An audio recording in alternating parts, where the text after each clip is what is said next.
এই রকম আরও যে কারখানা আছে এটাও আমরা প্রাথমিকভাবে জানতে পেরেছি। অবশ্যই বাংলাদেশে থেকে তো ইয়াবা আমরা নির্মূল করবই, সাথে সাথে বাংলাদেশে এই ধরনের যে তৈরির যে অপচেষ্টা সেটা আমরা একেবারে ইরাডিকেট করব, এটুকু আমরা আপনাদের আশ্বস্ত করতে পারি। আজকের এই ব্রিফিংয়ের সবচেয়ে বিশেষত্ব এবং নতুনত্ব হচ্ছে আমরা সবসময় জেনে থাকি যে আমাদের পার্শ্ববর্তী দেশ আছে, স্পেশালি মিয়ানমারের ক্ষেত্রে আমরা এটা জানি বর্ডার অঞ্চলে সেগুলো তৈরি হয় এবং এটা আমাদের একটা চরমভাবে ছবল দিচ্ছে আমাদের যুব সমাজকে এবং সেইটা কোনোভাবেই থামানো যাচ্ছে না। কিন্তু নতুনত্ব বা বিশেষত্ব এই আজকের ব্রিফিংয়ে সেটা হচ্ছে আমরা বাংলাদেশে যে তৈরি হচ্ছে এই জিনিসটা আমরা সরাসরি উদ্ভাবন করেছি এবং আমরা সেটাকে ডিসকভার করার পরে সেটা ডকুমেন্টেড ওয়েতে সেটা প্রডিউস করেছি এবং আপনারা শুনে আরও প্রতি সপ্তাহে সর্বোচ্চবার বিকাশ পেমেন্টে 50 জন হবেন পেমেন্ট চ্যাম্পিয়ন। জিতে নিন টিভি সহ আকর্ষণীয় সব প্রাইজ। অবশ্যই আশ্বস্ত করতে পারি এই রকম আরও যে কারখানা আছে এটাও আমরা প্রাথমিকভাবে আমরা জানতে পেরেছি।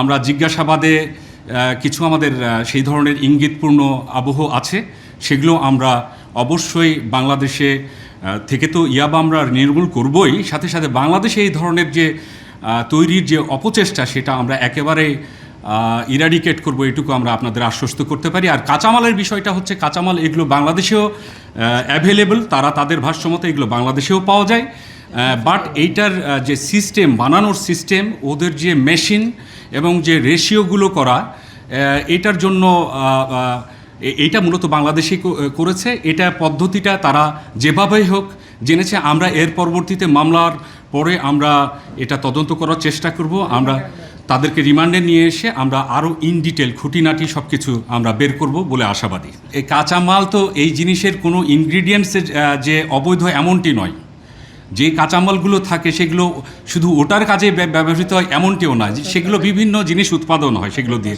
ভালো খাদ্যেও সেটা উৎপাদন হতে পারে, ব্যবহৃত হতে পারে। আর তাদের ভাষ্যমতে আমরা এখনও, আমি আবারও বললাম যে তাদেরকে আমরা রিমান্ডে নিব, মামলা আমরা তদন্ত করব, তারপরে বিস্তারিত তথ্য আমরা আরও উদ্ঘাটন করতে পারব। এখানে আমরা আপনাদের দেখিয়েছি কয়েক ধরনের কাঁচামাল, সেখানে সাদা, গোলাপি এবং হলদে রঙের আছে। সেগুলোর ওরা আমরা একটা জিনিস আপনাদের কনফার্ম করি, আমরা প্রথমেই আমরা ব্যবসায়ীকে আমরা ধরার চেষ্টা করেছি এবং এরা প্রত্যেকে ব্যবসায়ী, এরা ডিলার। এখানে মানে যেটাকে বলি আমরা সাধারণত তৃতীয় চতুর্থ ধাপে যে যাই সেটা নয়, এটা আমরা অরিজিনেই আমরা কিন্তু এটা উদ্ধার করতে পেরেছি এবং উৎপাদন করছে এটা আমরা সাথে সাথে ডকুমেন্টগুলো প্রডিউস করেছি। আর এই যে কাঁচামালগুলো নিয়ে ওরা ওখানে ওজন পরিমাপক যন্ত্র সহ ওরা যেভাবে তৈরি করেছে ফুল হুবহু সেই ফরম্যাটেই করেছে। আমরা যেটা 1968 পিস পেয়েছি সেখানে তাদের ভাষ্যমতে সেখানেও সেগুলো মানে তাদেরই তৈরি বেশ কিছু কয়েকটা সেগমেন্ট ছিল এবং এটা তারা পার্শ্ববর্তী কামরাঙ্গীচর থেকে শুরু করে পুরান ঢাকায় মূলত এদের ব্যবসার মানে চেইনটা মূলত তারা মেনটেন করে। প্রয়োজনীয় যেগুলো সরঞ্জামাদি ছিল, কাঁচামাল ছিল, সবগুলোই আমরা জব্দ করি। তাদের যে প্রয়োজনীয় আমাদের কার্যক্রমগুলো সেগুলো চলমান রয়েছে, তাদেরকে আমরা চালান দিয়েছি এবং মামলার রুজু প্রক্রিয়াধীন রয়েছে। আমরা সকলেই জানি বিস্ফোরা এটি আমাদের যুব সমাজকে যেমন ধ্বংস করছে, পরিবারে অস্থিরতা সৃষ্টি করছে, সাথে সাথে এটা রাষ্ট্রীয় নিরাপত্তার জন্য একটা হুমকি। র্যাব দৃঢ়ভাবে বিশ্বাস করে মানুষ নির্মূলে জিরো টলারেন্স নীতির বাস্তবায়ন ছাড়াও সমাজে শান্তি ও উন্নয়ন কোনোভাবেই সম্ভব নয়। র্যাব 10 মাদক নির্মূলে অভিযানে সর্বোচ্চ পেশাদারিত্ব ও আন্তরিকতা নিয়ে কাজ করে যাচ্ছে। ভবিষ্যতে মাদক, অস্ত্র, সন্ত্রাস ও চাঁদাবাজির বিরুদ্ধে র্যাবের অভিযান অব্যাহত থাকবে।